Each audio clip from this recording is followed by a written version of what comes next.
James, thank you very much for taking part in the Race4Rene YouTube videos and other locations too, I'm sure. But first of all, a quick introduction to yourself. Tell us a little about who you are and how you knew René. So I'm James, I'm a third year physicist at Imperial, and I met René through rowing at Imperial in my first year. I first came to the boat club in the pre-season, and that's where I met René.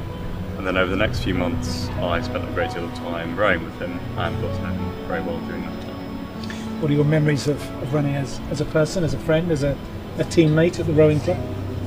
Well, he was a really wonderful man, and someone I wish I'd got to know better. But from what I knew of him, he was humorous, principled, kind, and just a really wonderful person to be around. And it's really the small memories which I think indicate that to me, and it's not just, looking back in retrospect, as they actually meant so much to me at the time. It's small things. I remember bumping into him at uni once, and even though I'd probably seen him the day before rowing, I was probably going to see him that evening rowing. We stopped and had a 10-minute conversation, and it probably made my day. Just that moment, just seeing each other's faces light up and just bumping into each other and just chatting about whatever we talked about. And it's those kind of small moments that really meant so much and show, to me at least, how much he meant to me. So it must have been quite a shock for you when you heard the news. Yeah, it was definitely very shocking. I heard it through email as well, which definitely didn't help. A very cold way of hearing something so personal and painful. And that was also compounded by the fact that I'd seen René 2 nights before at our rowing dinner and had talked to him. And he'd stopped rowing a couple of months before, so it was lovely to see him there. But something that I said to him that night, which kind of couldn't have realised the significance of at the time, was that I told him I'd really missed your smiles, and I still think about that moment, and I'm so happy I told him that. It's definitely a bittersweet memory. It's clearly had an impact on you, and it's had an impact on all of his friends who've known him through school, university, and the rowing club. But tell us a little bit about the kind of the broader impacts that it's had on you since. So, I mean, it definitely hasn't been easy. That first year was quite difficult, dealing not only with the change to university life, but hanging over the whole year, and it's still something that I think about and deal with.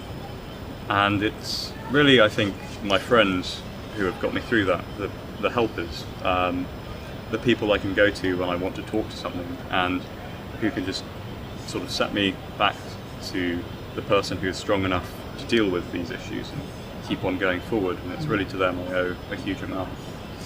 When we talk to PAPYRUS and Child Bereavement UK, they talk about providing help and support, people being available, counselling, all those kind of services that they offer. But did you have a sense of who you could turn to? Is there somebody you could turn to? You've got great support from some of your friends, but outside of that, were you aware of who you could reach out to?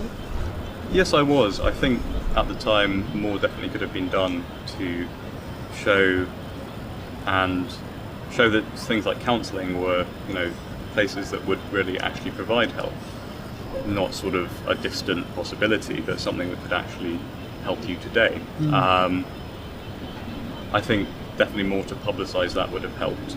I was fortunate to have very close friends who I could turn to, but I think those kind of services could definitely be utilised more for people who can't necessarily talk about these issues to people close to them. And then Max came along and said, hey, let's sail across the Atlantic. I mean, what an amazing challenge, but surely there are easier ways. I think I said that to everybody. There must be an easier way to raise awareness and raise money for a charity than sailing across the Atlantic. But well, I think there are perhaps easier ways to raise awareness for a charity, but where mental health is a slightly strange subject to try and raise awareness for, because you have so many different ideas about what it should be about.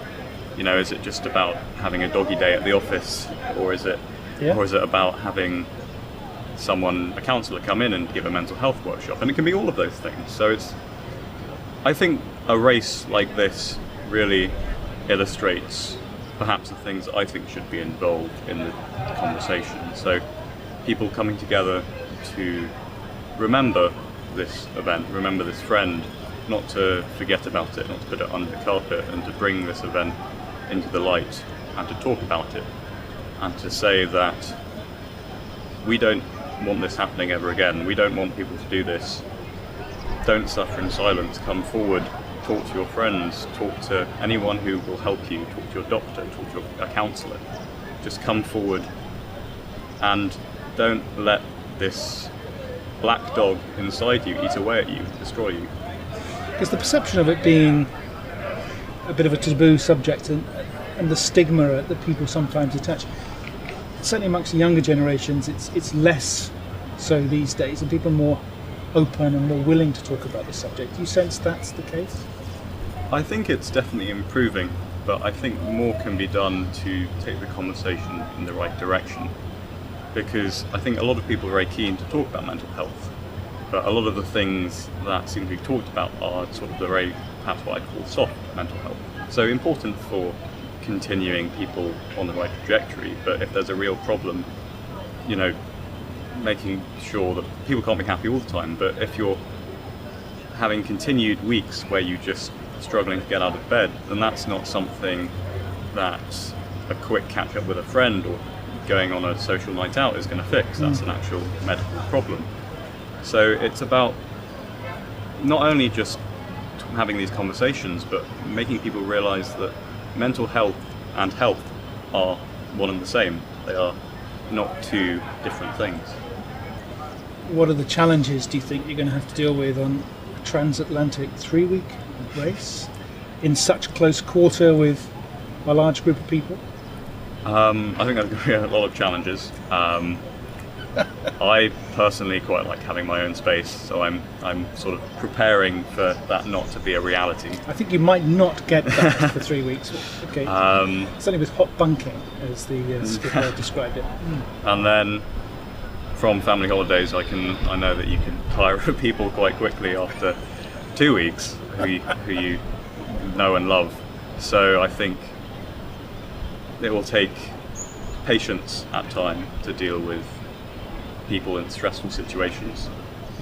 There may be a good opportunity to share experiences and knowledge and have conversations that you might not be able to have back home because you brought everybody together and you're kind of locked in that space. Yeah, no, I wholeheartedly agree. I think everyone knows why they're there.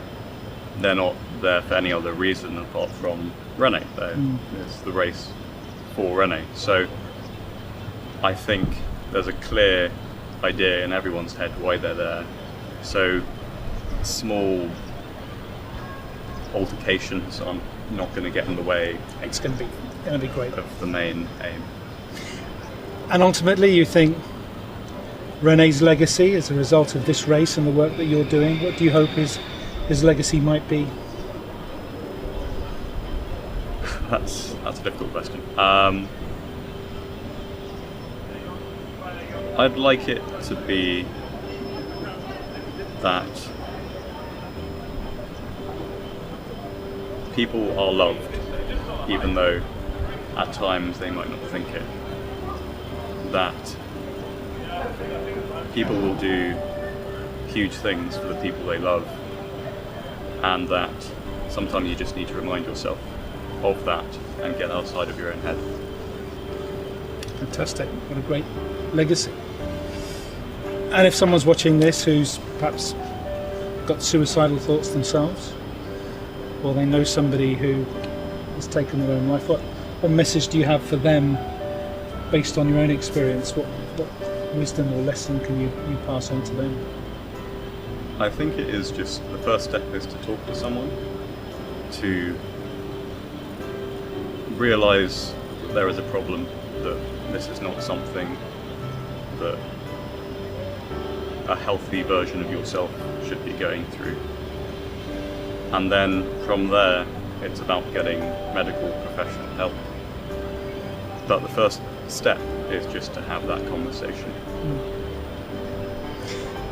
James, thank you very much for taking part in our videos, and wish you every successful. I'm sure we're going to speak again many times between now and the race and after the race too. But thank you for taking part, and Thank you. the best of luck for Race4Rene. Thank you very much. Thank you.